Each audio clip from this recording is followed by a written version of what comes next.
And we're live. All right, guys, welcome to the Billy Merritt Show. I've got so many titles every day, Monday at 11 o'clock or close to that. I'm just going to shorten it. I can remember my own name. I think I can. Welcome to the Billy Merritt Show.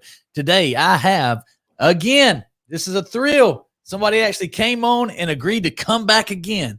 The host and the sponsor of yesterday's show, by the way, Connected Through Cars host, Jeff Stearns. Welcome back to the show, my man. The first one that accepted an invite back and the first one that ever invited me back. So there you go. Hey, there you go. So we were meant for each other, it appears. Yes. So I just want to talk about some random things to start the show. Podcasts are just conversations. So I want to get your thoughts on a few things. Let's talk about, are you an investor? Do you consider yourself a savvy investor? Well, I was about to answer yes until you added savvy. Savvy. Yes. I'm trying to help these young guys, they're all jacked up about the Bitcoin and stuff like that. Have you got any words of wisdom for people who have never experienced bubbles before? Billy, I do have words of wisdom for those that haven't experienced bubbles because I bought 8 rental homes in 2005. And I did it the traditional way. I didn't go a risky way. I didn't finance it all. I didn't fake any documents. It was 20% down. It was real estate. What could be safer than that? And when the bubble burst, they all went to between 1/3 and 1/2 of what I paid for them.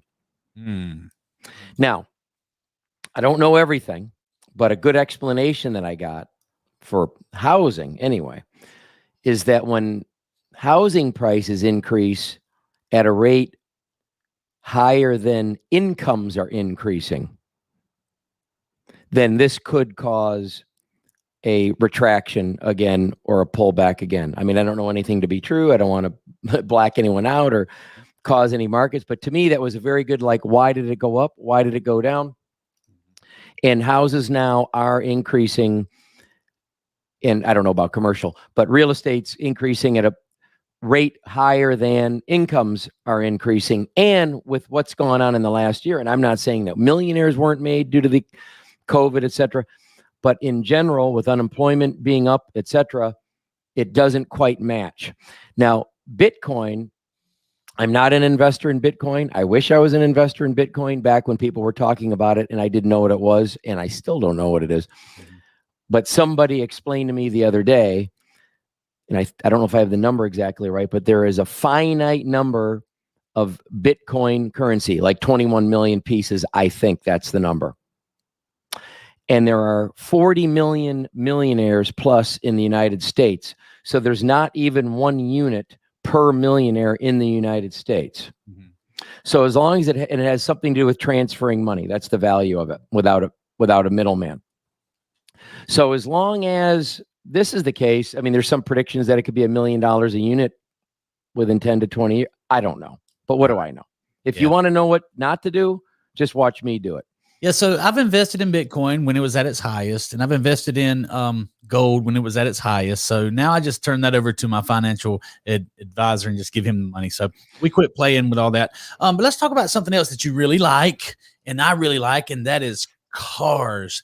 I see those, you got your vintage custom shirt on and you have is that a Model T back there? What is that behind you on the Pebble Beach back there?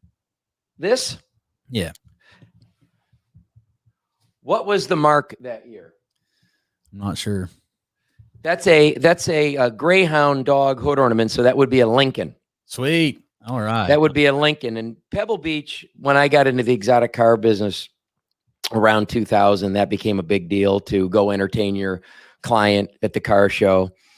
And I ended up taking my dad a number of times when he was alive. So it's always a big deal to me I keep some of this stuff up that I did with him.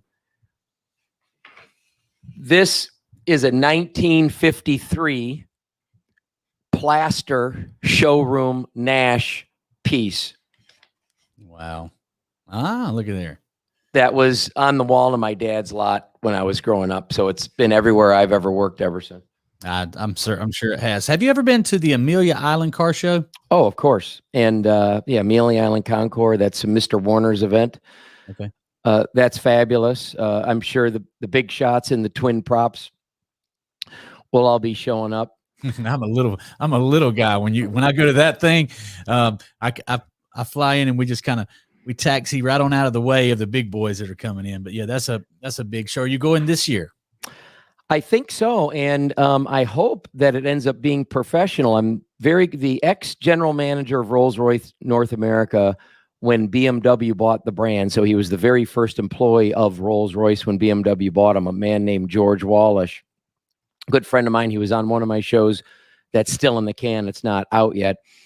When he retired, he founded the St. Michael's Concours in Maryland, a legit Concours. And by the way, there's only about 15 or 20 legit Concours. I don't mean show and shines and bring your Mustang with a painted fender. Not that we shouldn't enjoy all those cars, but real coach built, $100,000 to $1 million restoration, rare car, significant car history, et cetera, et cetera. Mm-hmm. And he wants to do a show with me where he does the car research and I can talk to the person. And we want to do our first one at Amelia, which has been delayed till May, I think, because of COVID. Yeah. So hopefully if you get to go, man, let me know. I definitely want to meet you down there. We try to always make that one. That's our little island. We consider it home. Maybe you could pick me up and save me a 5-hour drive, for God's sake. Yeah, that won't be too bad. I'm sure I can legitimize coming down there. All right. So last week we had a tremendous discussion. I really wanted to get you back on here because I said there's so many things I could ask you about, but I want to try to keep it focused today. Now that we are going to get into the meat of our conversation, tell Billy, me what yes about investing. By the way, when you said you bought gold at the highest, Bitcoin at the highest, and now you leave it to your broker. Mm-hmm. I've done a lot of my own decisions, and everything I've left with the brokers has always done better. Mm-hmm. But talking to a good friend of mine in the investment business, this is an interesting statistic. It kind of reminds me of Tom Stuker talking about the phone that he left in the closet with a caller ID on it to let it ring and no one pick it up. And with the caller ID, he could connect it to car sales that got more deals done than the salespeople taking the phone up. Mm-hmm. The highest return in any account by group are dead people where the account went untouched for years and it wasn't claimed until later. Really? From a growth standpoint. So that's another I guess another more evidence that time is on your side. If you're young, investing is a young man's game. Yes, and forgive me for interrupting, but yes. So picking up from last week. Okay, but no, you triggered my mind again. Mm-hmm. I want to say this: I have been terrible with gold and silver and some investing. Oh my God, don't get me started about shorting stocks. I've done a wonderful job turning $50,000 into $10,000 on that. But I tell you what I've done right, and that is investing in myself, investing in my company, buying the real estate that I work in, buying my home, buying farms. I'm bloated in real estate, but that real estate's not going anywhere, and I don't foresee it just falling off the face of the, off a cliff. So, investing in my business and my software in this studio. If I have excess or if I have the surplus of revenue, I'm looking for somewhere in my business to stick it. And so far, that's really paid me back. And Carson Henry, he said dollar cost averaging. I wish I had the discipline to do that, Carson. We appreciate you watching, and we got to get you back on the show today soon. Now, Jeff, if we can get focused on what I really want to get, I want to really help some people out there because I know that you're a sales expert. Tell us where the Business Development Center fits in to, well, let's see, the average dealership. And if you were in charge of a dealership again, where would your Business Development Center fit in? What does that process look like to maximize the BDC? Billy, I almost feel like, guys, I want everyone in the audience to know that was not a setup question. We did no rehearsing, no setup. But I feel like if I was going to pay a shill in the audience to ask me something, that's one of my favorite questions. Okay. So I'm not a shill. He's not a shill. So, I talk to dealers all day long because I'm in the lead business through chat. And once in a while, I'll get into a gratifying conversation with a dealer about my opinion, right? And I'm a 20-year desk manager, so I don't have any opinions. Mm-hmm. So BDC, I think it's key and important. Here's why. One day in my last dealership where I had a BDC, one of my salespeople, now let me paint the picture on what a stuffy dealership I worked in. And I hope he's watching right now. I'll name names, Brian Gaines, because we just talked the other day. I had just taken over new car position at a BMW store. It was my last retail job. I think I was there 8 years. It was BMW, but we had 5 English accent salespeople. Could it be any snootier? Okay.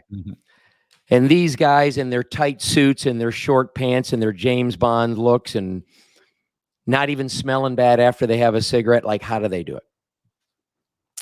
So finally, one of them comes to me, who I love them all, and said, Jeff, why don't we get rid of that BDC? We are so much better at handling an inbound phone lead. Now, naturally, the salesperson wanting to get an inbound phone lead or email lead to come in and ask for them at that moment feels like they're the best one for it. But where it falls apart, and what I said to this man was, Brian, you are the very best. You're the best I've ever seen. You're smooth as silk. You have that accent. You could read the white pages to me and I could just fall asleep to it. Your voice is so beautiful and melodic. And you know how to sell and you're so good looking. The problem is when a customer phones in or gives lead information and they start mentioning tough credit or a combination of that, and I don't have any money down, you start crumbling a little bit. If they mention a vehicle that's hard for us to get or a color that we don't have, I've listened to your calls and you start trying a little less hard. Like Joe Verdi said, measuring the difficulty of the customer to decide how much effort to give them. And the mother of all problems, if they mention that they want to come in within 20 minutes of your shift ending, you're out. So the reason for a BDC, and by the way, I believe there's a way around a BDC without having to add that staff, and I didn't invent it, but I heard it and I totally bought in. But the reason for a BDC is so that we have somebody with no skin in the game as far as measuring the difficulty of the customer or playing angles, is it worth my time or not, between the dealership and the customer, whose only mission is to sell an appointment to the dealership, whether it be for sales or service. I don't know if we talked about it last week, but if somebody doesn't arrive, the miracle can't occur. The miracle can't occur. Whatever miracle will happen. They had bad credit. Now they have an aunt that'll co-sign with 5,000 down. They were on a convertible. Now they'll take that pickup because it has the incentive on it to get them out of the trade. Whatever I call that, the miracle. It could never happen. And it's, by the way, it's not win-lose. It's win-win, because in any relationship, if the relationship develops and occurs and you can deliver, everybody in the relationship wins. If we keep them from showing up so that the miracle cannot occur, that's lose-lose, both sides. Now, here's where I think a salesperson could be a BDC person. And a dealer taught me this, and I love it. I was out of retail by the time I heard it, so I never got to try it, but I'm sure it would work. I believe that salespeople could work BDC, take an inbound phone lead, take an inbound email lead, as long as at that moment they're on a BDC brownie point system and on a BDC pay plan to get the guest in, but not to ask for them. Yep, that's smart. I agree. Once they're there, they can randomly be distributed. You may or may not get the same person, but a salesperson, my guy, Brian, could be phenomenal at getting someone in, mentioning rough credit, even snickering a little bit that he's getting them in for something else, for someone else, even though he may end up being the one with them. They've got all the skills in the world. It's just that we're always measuring, do we want to give my piece of time to this, whatever odds are happening deal? Absolutely. You mentioned the miracle. we do BDC work and we set up a lot of appointments, and I've noticed that time and time again, and it really gets bad when there's a lot of problems with BDC, a lot. So that's why I want to have you on here today to hear some of your solutions and talk about it. So, but one of the problems that I see when it gets really bad is when the desk manager or the sales manager starts he starts looking for reasons to not have them come back in or not have them come in. I've seen it. I've done business. I'm not going to call names, but I've done business with a particular dealership that's had super success doing our events, and they get all bought in, and then they figure out everything we're doing, and then they try to change it, and that miracle can't happen. What he means, guys, when Jeff says the miracle can't happen, we who have been successful in sales understand that when that person comes in and you start shaking the family tree and you find the aunt with the 700 beacon, or you find out that they just got a tax return, or you find out that they just cashed out their IRA, situations change. That's why there is a credit score, and it changes all the time, so situations change, miracles happen. Miracle can't happen if they don't show up. So turn it back over to you, Jeff. If you can't get a real relationship where the customer likes, trusts, and believes in you and wants to do business with you so that you have the license to present and make them understand why this is the right dealership to do business with, and this is the right product, and why you're putting them on it for their good, not for your own agenda, then the customer won't start looking for the ways to make it fit into their life. Also, there needs to be a little bit of love about the whole situation, because remember, in sales, what we're trying to do is take somebody from here to here. We're trying to take them from intellectual to emotional. And by the way, that's not a dirty negotiating tactic, because when I'm buying something, I want to be euphoric about it. Billy talked about being real estate heavy, and Billy, you're in good shape no matter what happens, even if you don't live to see it. Because with real estate, it's really just a matter of wait. You can never really lose. The clock can only just run out on you. So as long as your heirs or whoever, as long as they're taken care of, and I know that's what we think about, you'll be in good shape. But when you were buying that farm, yes, you were being logical and, let's say, rationalizing what you wanted. You made all the business case for it, but down deep, you pictured what was going to happen in your life with your family, nature, whatever it was, how it was going to impact your life, going to the emotional, which there's nothing wrong with. Maybe it doesn't make you as shrewd, but it does allow you to enjoy life. Absolutely. What's wrong with that? You're going to die anyway. Yeah, man, it's so important. There's nothing wrong with it. There's a lot of things right with it, because if I'd have stayed up here, there's a lot of things that I would not have done, that worked out really well, so, you have to consider things, you definitely need to be strategic and you need to be smart. I'm not saying always go with your gut, but, if you start here and it feels right here, then, hey, that's in any purchase, man. That's right. That's right. Yeah. So, getting back to the BDC, I believe in a BDC that is not the salespeople taking those calls as well, but maybe for a little different reason. And that is, a salesperson, he's got to demo cars. She has to demo cars. She has to close her deal. She has to write up deals. She has to write up appraisal. She has to talk to the desk, and they're not prepared to handle the calls. I'm not saying you can't have a bullpen where some of the salespeople are available to take a phone call. I'm saying allowing sales calls to go out onto the floor with and I don't mean this derogatory, but with a greedy salesperson who wants another sale. He's got somebody, waiting to go into finance, and he's half-assing a phone call because he's jumping in when he's just not prepared to make a phone call. You should never take a phone call unless you're prepared. That's right. That's right. And you mentioned sales managers. I couldn't let that go, that sometimes don't want to get somebody back in. If you recall, and I gave credit to my good buddy Scott Kallur, who runs the Chevy store here in Clearwater, about the bolt hole through the manager's head. How do I know you were really you're applying for this job? You say you're experienced. How do I really know you're experienced? Show me your bolt hole.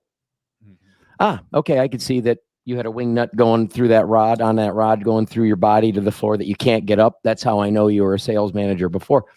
But another rule that he taught me, well, I should say that he crystallized it for me. I was already doing it. I just wasn't aware of it, but I want to give him his credit, is that a sales manager, when they're going to go out and talk to a customer or try to get somebody in, the first thing they say to salespeople when they walk into the desk is, what do you got? That to me is absolutely taboo. Because why do we want the blacked out, afraid to lose the customer, afraid of the situation, or not liking the situation person that's at the desk needing desking? And desking, what is desking? Coaching, mentoring, taking their exploded head, putting it back together, putting it back on their shoulders so they can go out and work again. Why do you want to black out the mentor or coach? So what do you got is the worst question a manager should ask. And as far as getting them back into the store, the why, and do I want to, and is it worth it? It should just be blindly, just like BDC, getting somebody in to allow the miracle to happen or not. I'm not saying these are high odds of happening deals, but we've all made the deal that we didn't think was going to happen. All of us. We don't know which one that's going to be.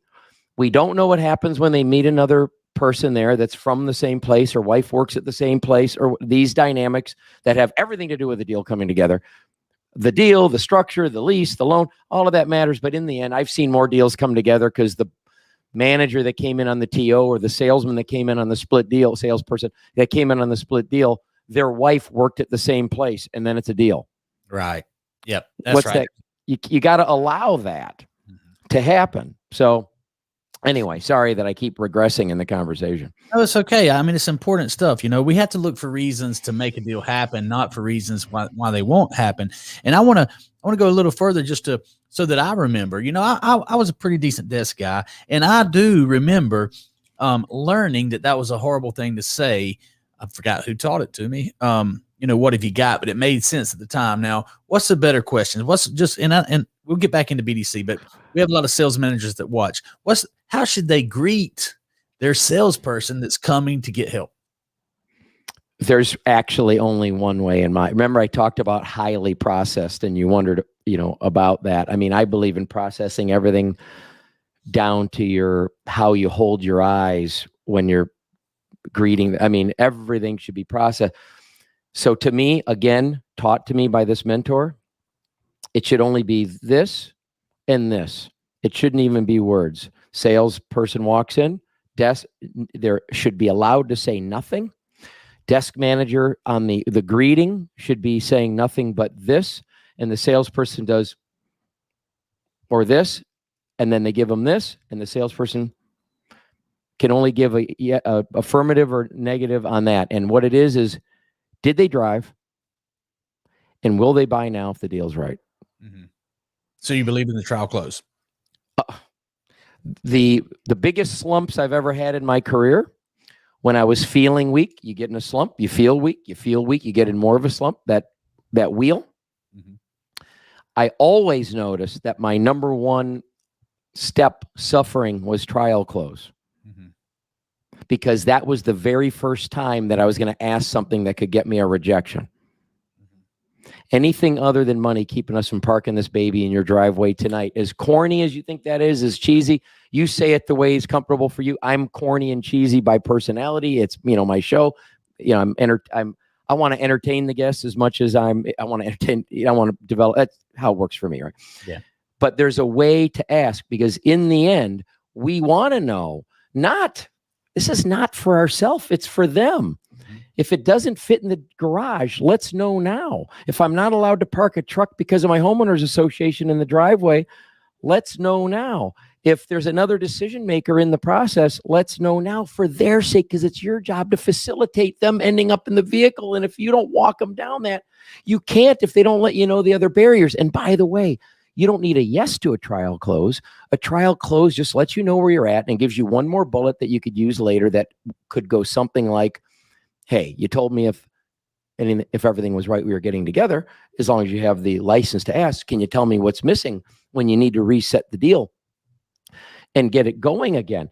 But if when the salesperson comes to the desk to your original question, the manager doesn't even need to ask because it's only this and this. There's nothing else. Did they drive? Yes, no. If it's no, the manager, it's time to get up. Yes, yes. And did they say they'll buy now if the deal's right? If it's no, the manager needs to get up. It doesn't mean that we're not going to serve figures. It doesn't mean we're not going to treat them like $1 million. We just want to know how to adjust our process to serve them. Gotcha. I love it. And it's, if you're that process and you're that bought in, and you have to be, obviously, if you're in charge, you're setting the process and you hold these people to that process, then it'll definitely work. I'm a trial closer. I've been pitched by trainers that it's not necessary and that it's not productive, but hey, I'm open-minded, but I'm not open-minded about this. Most BDCs are pretty poor when it comes to performance, and most people, and you mentioned chat. Most chat is really, really bad, Jeff. So I want to hear let's talk about leads. And I loved what you said when you said that you're a lead provider when it comes to chat. Most chat companies and anybody who sells chat do not even understand that they are lead providers, kind of like Auto Trader. I don't mind mentioning their name. Cox is the biggest, one of the biggest players in the game. Right. When Auto Trader stopped being useful and they had to try to remain relevant, they started telling dealers and general managers that they're not lead providers. They're just making sure that you keep your name and your product out there in front of the people who are shopping. We're not lead providers.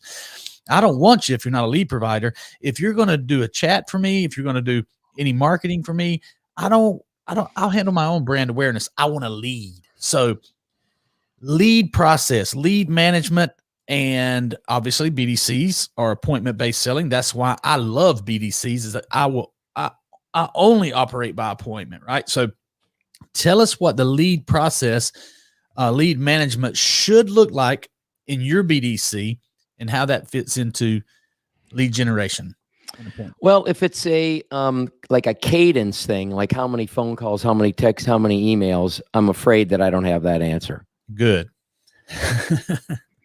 All right. I mean, I don't mind admitting when I don't know. And I'll get back to that. The lead provider thing in chat. I mean, let me be clear. And I've done interviews with my customers. What I do, Billy, to torture my customers that leave me to go try another chat because it's half the money or the factory's pushing or whatever. When they return, I torture them by making them do a video saying they left, saying why they came back, and they got to name names. It's just part of the fun I have. And they're like, "You're really going to make me do that?" I'm like, "Yeah." So one of the things I do ask when I'm interviewing them is, do you see chat as support or lead gen, or, and it's interesting because just like Auto Trader trying to beat around we're institutional advertising. We're just keeping your name out there on the tip of people's tongues. I mean, all that's really doing is beating around the bush, like not being direct about what they're doing. In Car Chat 24, in Boat Chat, RV Chat, we've been doing it 13 years. I've been here 9 years. 40% of all of the chats we do for the whole 13 years are for fixed ops. 40% are fixed ops. So it's, what are your service hours? And during COVID, it's just all kinds of, are you there? Are you not there? Is it appointment? Can I come? A lot of that going on now. What's the manager's name? I can't find the service appointment form, or it's not working. Can you help, etc. This one you'll find very shocking, Billy. I'm about to break the internet by sharing this one. I left my service advisor 5 messages. She hasn't returned any calls. Can I get a status on my car? I know that one's, you're probably floored right now. Yeah. I'm looking for a job. I bought my vehicle 2 weeks ago. Can you help me with title work? That's half of what we're doing. We make a sales lead about 80% of the sales related conversations that we get in. So I'd like to elevate myself and make myself prettier by saying guest support, and people care about that in digital retailing and walking people through the process. But in the end, when I get fired, it's always because of lead count. I mean, no, that's what seems to matter. So let's just say what it is now. But I have a little bit of an opinion that you may find, again, hard to believe. about who should be doing the chatting. I mean, probably 85% of my business is fully managed where we answer everything. But that fits, it's absolutely apropos to, or germane to, the conversation we're having about BDC or not, or where does it go? Because it's the same. My average operator that's been with us about 7 years, that's my average tenure, is on a process and a protocol that's got nothing to do with the difficulty of the customer. Their only job by the end of the chat conversation, unless it's support, like the hours are this, the managers, that's fine. But if it comes down to lead making time, the process and protocol is to end up not knowing much, be in a receptionist role, not lose the customer, not offend the customer, and end up with a name and number and an email if possible, to deliver to the dealership, to have somebody to talk to. Because one thing I learned in my 27 years of retail that you can take to the bank is, if you don't get their name and number, the perfect trade-in for them will come in tomorrow. Can I get an amen? Amen. Yes. So when we have dealers that do what we call backup support, this is where they answer what they can and we answer what they miss. Or where they do self-manage, where we don't do any. They just use our software and they answer everything. This is not a judgment. This is just statistics. We make a lead about 1 out of every 2, which ain't bad considering 40% of the conversations are for fixed. Yeah, I mean, that's great.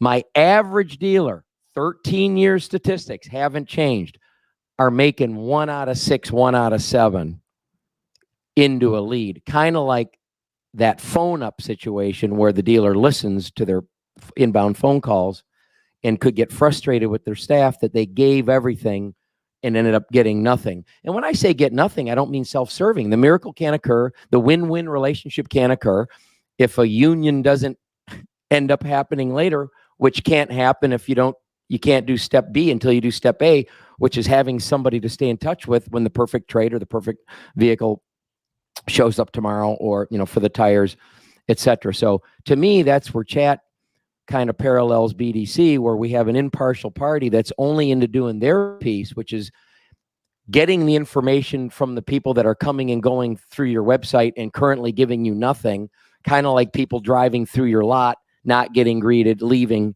and giving you nothing. That's where we are in that step. Now, back to the cadence, or the what would I do in my own BDC. I've had my eyes open. It's funny. I was just talking about that Chevrolet dealership, and I've gotten kind of close with their BDC manager, director, Todd, who's very, very, very, like, a sharp guy. Like, I go in there to get educated. And I don't often visit my dealers. This place happens to be 10 minutes away, so it's handy. I mean, I've got more dealers in Toronto than I've got in my state of Florida. And Todd has a little bit more of a cradle to grave thing, and he has them doing Snapchat so that they can use filters and making a video and send it to them. But in the end, to me, where the BDC sits is not in judgment of any kind, not in any measurement of the difficulty of the deal in any way, not looking at how realistic the deal is, the vehicle they're on, the situation they want, get me out of my negative equity, lower my payment, all of that stuff. But simply to get them in, to allow that miracle to occur. And I mean, so that they can be really served. Let them run into somebody that they're going to trust, like, and believe, that they're going to allow to take the lead a little. I know the customer wants to be in control, but we all need someone to take the lead a little. You mentioned, Billy, that dealers hire you, you have successful sales, and then they want to change it, which is just so darn interesting to me, because they're hiring you in a consultative role, and probably even a little bit of a confrontive role, because you've got an opinion about right and wrong, and you don't want to be a yes man to everything, because yes to everything could mean a failed event. Mm-hmm. Yeah. But they come to you for the consultative role, and then they're going to tell you how to do it. Same as when I would hire an ad agency and then tell them how to do it. A little insane. Mm-hmm. Yeah, absolutely. And you have to be, I do one thing and one thing only. I set appointments for car dealers. That's the only job I have. We don't sell cars. We don't, we lock down the appointment, and we are highly, highly, highly processed. Okay. And we are very good at it. So we're very opinionated when we're talking to dealers. We'll be quick to say. Yesterday, as a matter of fact, I had a dealer. He sent me an invoice, the rock and roll. He said, let's do this. I said, no, sir, we can't do that. We won't be able to do that. So, you have to be, if you know your area of expertise, and mine is very narrow, but when you're in my area of expertise, I'll let you know that I'm the guy. You need to be listening to me on this. So, speaking of that, I have a theory.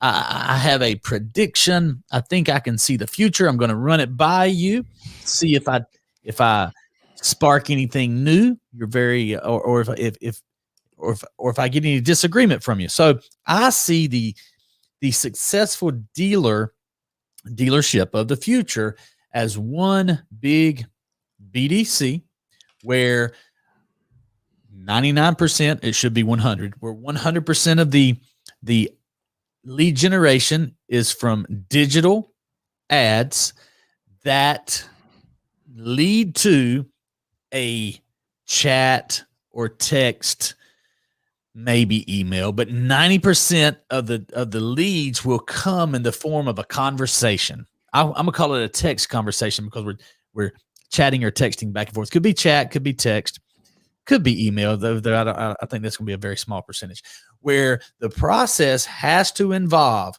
offering information,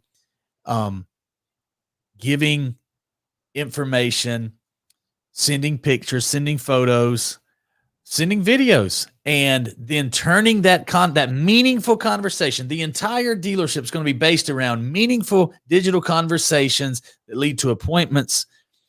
And it's going to be COVID's, we saw it really in the last 12 months. Everyone was switching. Oh, we can do it virtually, or we can do it, from a distance.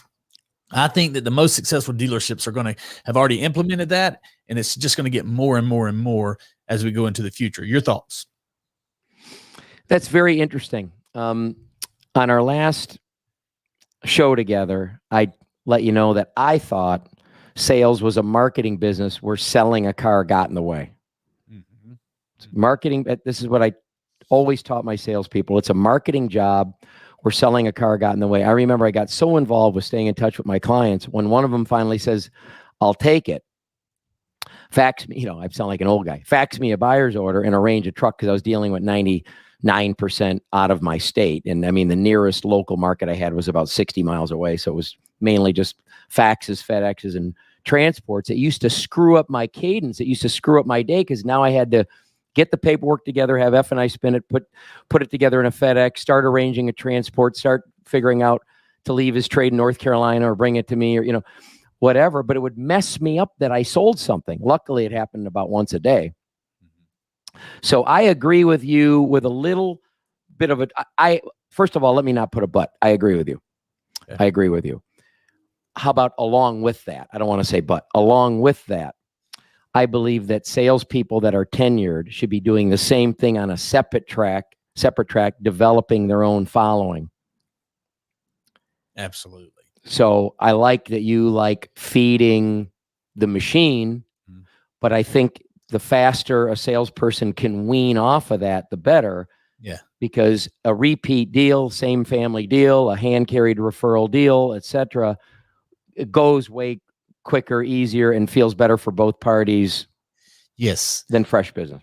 And that's going to take some very smart leadership, though, that recognize. I would love it. Would be like once we both have, well, you already have it. Once I have $100 million and we buy a dealership for fun, I would love to run a dealership, for the fun of it, and implement these things to just a maximum degree, and make them profitable. Just make them absolutely just print cash, and you could do it. But I think you need that. You need the machine, and we'll take brand new, young, inexperienced, non-sales people, and they'll make a lot of money because of our high process. And then you have your tenured talent. You can't get rid of the 30 car a month guy, but maybe you can help him, turn into a 50 car a month guy by showing him how he could use assets to make his own machine better inside our big machine. No doubt about it. Billy, I'm with you all the way. I never believed the pie was finite, and the more people you add, it makes everyone's slice smaller. I believe that everybody you bring in should just make the pie bigger, They shouldn't be consuming. They should be bringing. Yeah. Yeah. I love it, man. I think that, being able to see things change in real time and recognize, because now there's a lot of salty dogs that are, been in the business as long as you and I have or longer, and they don't want to talk about this change. When I first started, I wrote the book, The Art of Text Message. That's right. And early on, Jeff, they told me you can't sell a car over the phone. And then they definitely said, man, you can't text all that information. You can't give them all that. And, being able, because I was tempted to be a closed-minded salty dog, because, hey, man, doing it the old way worked. It made a lot of people a lot of money. It's kind of like being Walmart. Being king is good until Amazon or the new king comes along. You better be willing to change. So speak on change a little bit, and how I'll leave it open-ended there. Speak on change and what you've seen change, and how we need to deal with change. The Page Hill in the audience. I know I'm not normal. I mean, and you could take that any way you want, and you already know it. I'm not normal. Everyone knows I'm not normal. But who is? None of us are. We're all unique. Like my father used to tell me, Jeff, you're unique. You're special, just like everybody else. Mm-hmm. Mm-hmm. So I personally love change and get excited about change. I'm not really one to start something and not finish it. I'm definitely a finisher, and I keep my eye, begin with the end in mind. Stephen Covey, keep my eye on the ball. But I got to tell you that when I was running stores or here in Car Chat, that anytime the group bought another store and they wanted me to go, instead of my normal role, go appraise the inventory for the buy sell, or spend 3 months there to train or whatever, I got a huge kick out of it. That never messed me up. Or if somebody in another role was going to go on vacation and I had to go learn the job in 5 minutes and stumble and bumble, I still enjoyed it very much. I understand, like the book, Who Moved My Cheese, that the book wouldn't have been successful if there weren't people grappling with the difficulty of accepting change. I'm not really the best guy to ask about that, because I think I lean towards change. If I had a new assignment every week, I'd probably like it better than doing the same thing every day, even though in sales, it's never the same thing every day. But I think that in change, that the expectation when those dice get shaken up and thrown out again, or the bones get shaken up and thrown out again, is not so much putting in. By the way, you got to manage your own state, no doubt. So you got to choose, and it is a choice, not to look at it or to look at it, because we can't not do something, right? We can only do something. But we've got to choose to see it as an opportunity and look for what's going to come out the other side. If you'll indulge me, I promise I won't take too long. One of my interviews that's not out yet really impacted my life, and I'm not kidding. It was Malcolm Bricklin. And Malcolm Bricklin is who brought Subaru North America, was the original distributor Subaru. He was the Bricklin car in 74, 5, and 6. He brought Fiat X19 and Spider to America. He brought Yugo to America. He almost brought Chery Chinese automobiles to America, and that turned into that big lawsuit after all the dealers bought their franchises in China, kind of backed up. And he's 82, and he's working on another one now. By the way, he got his first check for $1 million take home on his first business when he was 18, 19 years old in 1958 or 9. Wow. And never stopped. But I'm going to encourage you to watch. I mean, I'll plug the show, because this guy reminded me, and he's probably 5-6 weeks out. I'm going to put one per week on the site. But this guy reminded me of your favorite uncle after a holiday dinner that you hang back at the table for 3 hours and just start listening, not out of respect, but out of being riveted. Mm-hmm. Love the guy. I felt so fortunate to meet the guy, so honored. And the way he shared is, it was, did this first business, made my $1 million, and he's always measuring himself. You could tell he's very self-aware. He says, then I realized that it has to be about love and passion and excitement, not just about money. Because when I got my first $1 million, I went very reclusive, very contracted. All I worried about was protecting the money, and I got out of my creative space. Didn't want to do anything to screw it up. So he said that he put the million, I don't remember if he had 2 or 3 kids by then. He was a late teenager, but he put all of his money in trust for his kids so that he couldn't screw it up for them, and he was broke. And he went back and got a job again. And the job that he got was these jukeboxes with video. I don't know if it was a Philips tube TV on top. I couldn't even imagine what it could be in the early 60s. But he was like, Jeff, imagine at a bar, instead of just putting money in the jukebox and listening, you can watch. It was MTV 40 years later. The problem that he ran into is there was no content. There was no video of bands playing. So he went to Hollywood to try to buy like 5,000 pieces. He was an employee. He was just trying to put the deals together to get 5,000 pieces of content of bands playing over a period of time, and Hollywood didn't want to do it. So now he's stuck with these jukeboxes. I don't know if he bought them as a distributor or he was just his sales quota. I forget now. But he ended up curing the problem by putting them in grocery stores, and they would do product presentations on the television tube. And he sold them all out, and it was a wild success. And he goes, so then I quit once I got out of the units. And I'm like, well, why did you quit? He goes, because when I thought it was going to be in show business, it was exciting to me, but grocery stores weren't exciting to me. I go, but were you making a lot of money? He said, I was making a ton of money. And I walked away. And he was still broke because all his money was in trust. So then the company that was manufacturing the jukeboxes also happened to be in Italy, also happened to be the manufacturer of Vespa.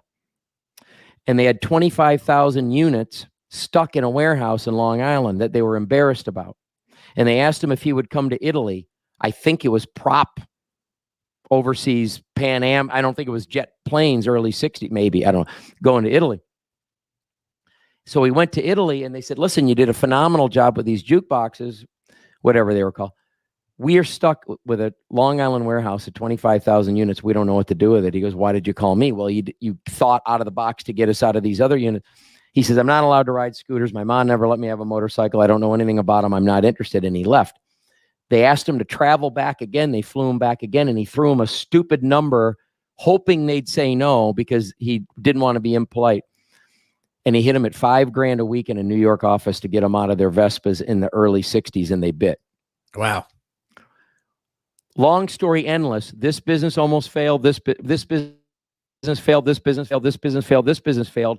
As he's telling his stories, he brought a car over because the Vespa thing failed in a rental business because it wasn't automatic and they couldn't insure him. So he went to Japan now that he was in that business, and he ended up dealing with Subaru and seeing a small car, and ends up buying the small car under 1,000 pounds. So it was exempt from DOT, safety. And then a Consumer Reports article with it on the cover puts him out of business, and he goes into, but thank God that happened. And then he ends up taking a real car from Subaru. And then the Bricklin getting shut down with 40,000 back orders because of a politician. Thank God that happened, because I would have ended up being stuck in manufacturing, and that was no fun. And he starts, his stories were crash and thank God that happened. So when you mention change, like the guy that breaks his arm, is that good news or bad news? And the Army comes to recruit or to draft the next day and he can't be recruited. Is it good or bad? Yeah. Well, I mean, if you want to stay home, it's good news. That's right. Yeah. So you don't want your kid to stay home. So change is great in my opinion. So I totally agree. Now I'm going to disagree with you because you said that you're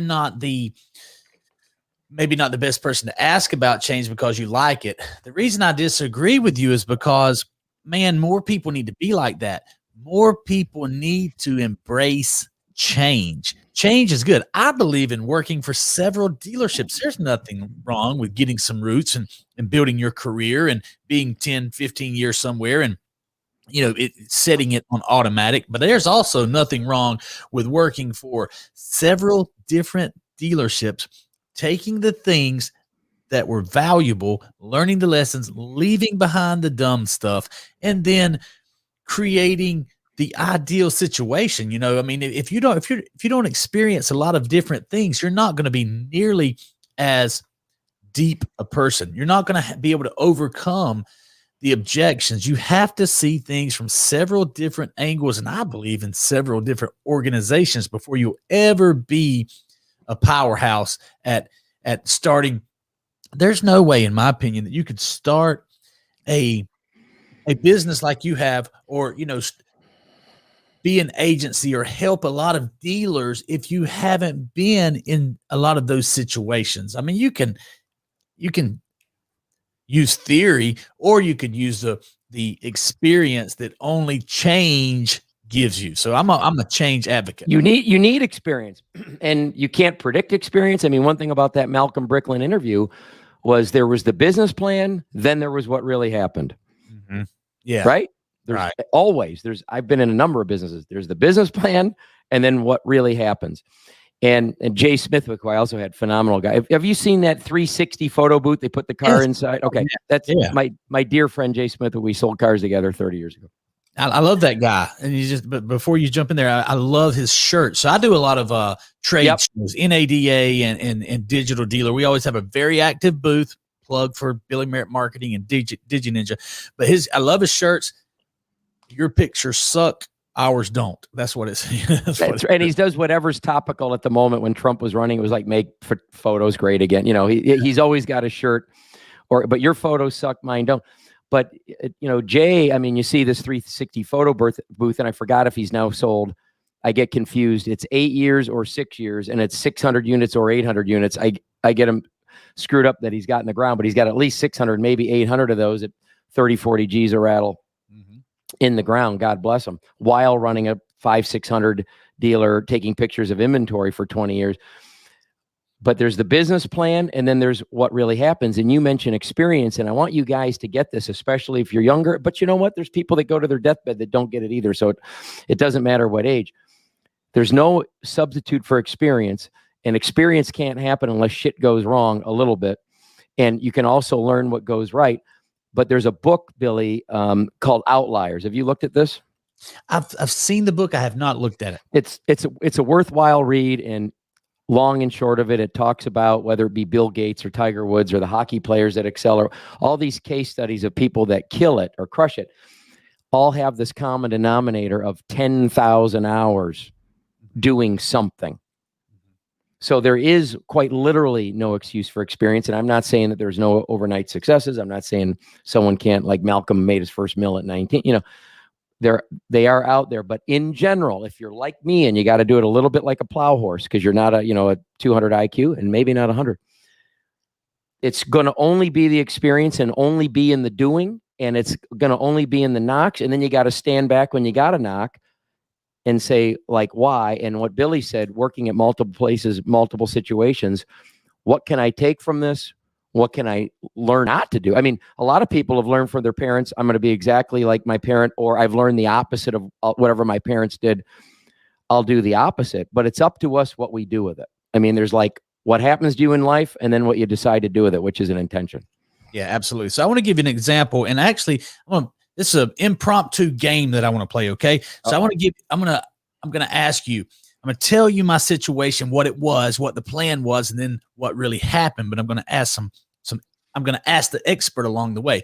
So 5 years ago, my plan was to buy into a dealership, maybe as a 20% partner, then maybe 50%, then maybe on my own deal. Okay. So, I wanted to be the general manager of a 100, 200 car store, maybe double that. What do you think my goal of income? Because you need to have goals, right? Now, of course, right. I love car business. I love the idea of being an owner.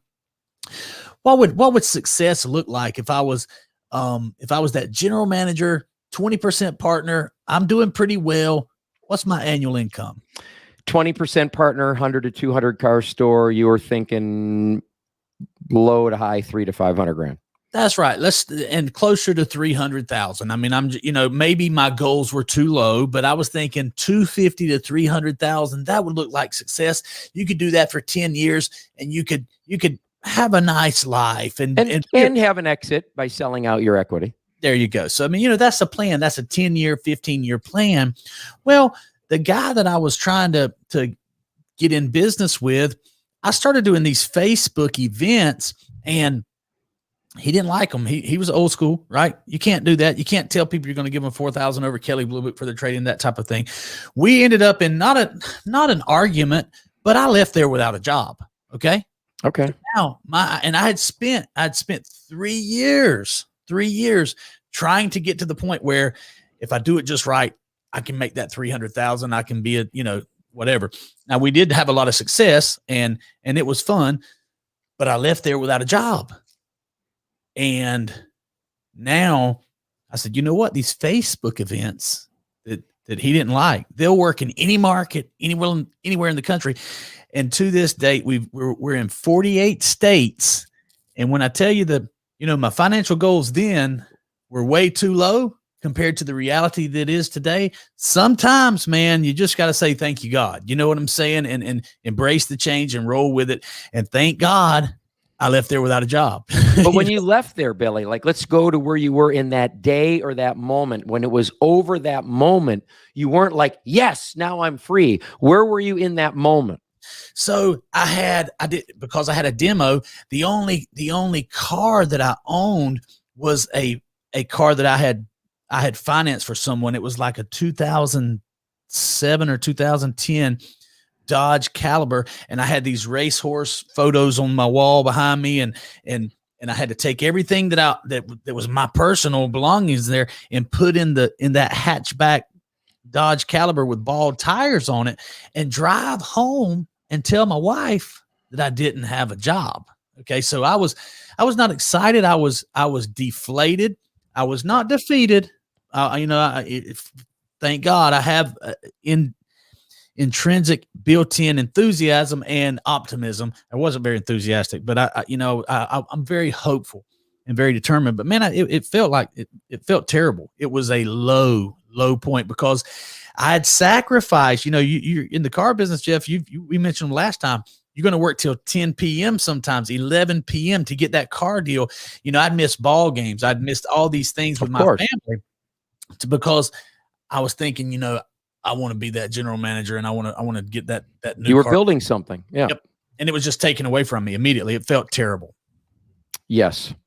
So the lesson for change is it's not like not feeling fear. It's not like not being sad. It's feeling it, processing it. Take some people an hour, take some people a week, go through your grieving process, do what you got to do, get right, get some sleep. By the way, some sleep on it is actually not a terrible thing because I end up waking up reset every day. I'm a sales guy, right? So I'm living in an 85% no world. And on the way home, it's like, that was a tough day. And I wake up perfect every day. So you got to have that optimism switch, but it's putting one foot in front of the other. Billy, there's the day we're born. We know our birthday, the day we're born, the day we're going to die, the graves. We don't know what date's going on that tombstone. The stuff behind us is hard concrete. There's like quite literally not a thing we can do about it. We can learn from it, but there's not a thing we could do to alter what already happened. Every step in front of us, starting right now, the next second, the next minute, the next hour today, is just wet concrete in front of you, and you get to decide where you want to put your footprint. So it's sometimes just like a stroke victim learning to walk again. That was you that day, putting one foot in front of the other until you're running, until you're flying, until whatever. Mm-hmm. So it's not feeling, it's not like some crazy gene. And you've said, thank God, a couple of times. And I really want to honor you for that. I mean, sometimes we think it's not cool or weird or whatever to talk about God. That's he is a major influence in relationship in my life, because as talented as I think I am, as in control as I think I am, the opportunities I think I am, the stamina I think I have, I still ain't shit without legs, air, opportunities, like everything that he still put here. Mm-hmm. So when we think it's all us and we start forgetting, like, someone kind of gave you a couple tools to do something with, that can hurt you too, I believe. Yeah, absolutely. And I'll make a couple of comments, and I want to talk about your show and wrap this thing up, because we're running out of time here. We could go on and on, but we'll find time to do it. But I have no problem saying that. Thank God, because man, I'm not smart enough to do what I've done. I'm just being, the things that I've done are absolutely amazing, and I didn't plan them. Sure, I'm optimistic. Sure, I had goals. Sure, I wrote my goals down. Sure, I use affirmations and vision boards and all those things. but I'm not smart enough to make those happen. The things that have happened to me, dude, I've had over 2,500 car dealers use my services. I've done over 5,000 events for car dealers, man. That didn't come from me. That's definitely comes from a capital U universe, a capital I, infinite intelligence. And, so I have no problem saying I'm very grateful and thankful to God. But I do want to talk about your show, Connected to Cars, and tell us what that is, what you do there, and how we can get more of Jeff Stearns and his podcast. Well, you're very kind to plug a little bit, and I know we're at our hour, and if anyone's been listening, thanks for your perseverance. So Jeff Stearns, Connected Through Cars, it all came out of the book that people have been telling me to write for 10 years. Like when I go to a dinner, when I go to a party, whatever, I got the same, I call them civilians. I got the same people that never sold cars. My buddy, the dermatologist, my buddy with the mattress store, my buddy, the shoe salesman, or my lawn guy. And they're like, tell me again about the guy that was flame shooting out of his butt in the parking lot, but you said this one thing and he came in, or the car that fell off the lift, or the person that you met, or if they're into cars, the actual car that you got to drive, whatever. And of course it was like the pipe dream, back burner, life happening. When are you going to get to it? When I'm bored someday, when's that going to be? So finally, this podcast business, I decided to start reaching out to people from my past as a way for me to reconnect with them. Also, it's been freaking glorious, honestly. And say, hey, listen, it's been 5 years. It's been 15 years. By the way, I'm doing this thing. So what I'm hoping for, just like Billy, when I cook for you, I mean, I like to eat what I cook too. And I know that you kind of don't know how to cook because you use gas on a grill, and that'll be, for another show. But when I'm cooking for someone, I'm just like their mom. I just want to watch the look on their face when they take their first bite. Like, how is it? Right. I want to see it, others enjoy. This show to me is wanting to see others enjoy. The feedback I've been getting has been, believe me, there's been plenty of constructive criticism. Do this instead of that. And I'll take that. That's not a letdown to me. I want to keep adjusting to do whatever I can for people's pleasure. But people saying, I'm not a car guy. I'm a grocery store manager. I don't really care about cars. It looks like a car's a car about cars, but my son knows your son. So I watched one because my son had it on his text or whatever. He says, when I watched this guy, I learned this life lesson, and I think I've been playing a little bit too conservative, it's et cetera, et cetera. So it impacted his life. And of course, right now, like a drug addict, at the moment, it's so new that I can't get enough when someone's filling me in. And it made me a half hour late going home from work Friday night while I sat in my office and listened to the guy. It was very, very, very fulfilling. But I've got some very interesting people. I've got the man who built the General Motors plant in Russia. I've got Derek Bell, the race car driver. Like I already mentioned, I have Malcolm Bricklin. I've got Steve Pastiner, who's a designer. I've got, speaking of sales books, Ben Gay III, who wrote the book, The Closers, that I read till the pages were falling apart 30 years ago. I can't even believe I've got them. On and on and on. I've got an ex-Ferrari VP. I've got a supercar restorer. But it's really their stories and getting to know them personally. I mean, I think that's what ends up coming out of them, like how they got where they are. And the reason I think group conversations work so well is that many of us think that what we have to say isn't important enough, or it's too stupid or something. So we don't speak up at a seminar, we don't speak up at a meeting or whatever. But in the end, we're all giving a gift when we speak up, because everybody can identify with what somebody else is going through. So at the moment, it's Jeff Stearns, Connected Through Cars. Interesting people I've met through the car business, that may be a video producer, maybe a race car driver, maybe a dealer, maybe a factory guy, maybe an interesting customer, maybe a restorer. It's just because that's all the people I know.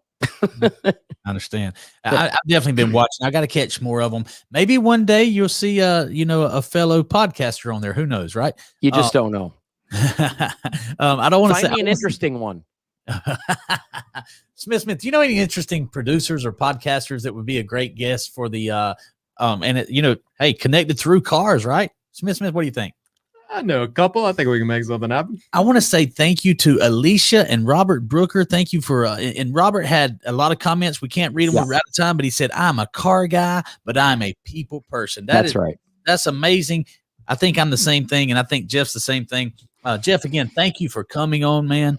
I greatly appreciate it. You make an hour fly by, and I'm not sure if that's because I'm a shill in the audience or what, but it was fun, man. I appreciate you doing it, and everybody check him out. You can just Google Jeff Stearns. You'll have plenty of content to check out. Well, it definitely flies by for me when I'm the one doing the talking. Jeff, thank you, man. We'll see you again real soon. All right, take care. Thank you, guys. everybody. Yes, sir. And that was it, guys. We're going to have another show. Tomorrow is Winning Together. It's fine. It's a live show. We love it. Winning Together with April Brown Merritt tomorrow, 11 a.m.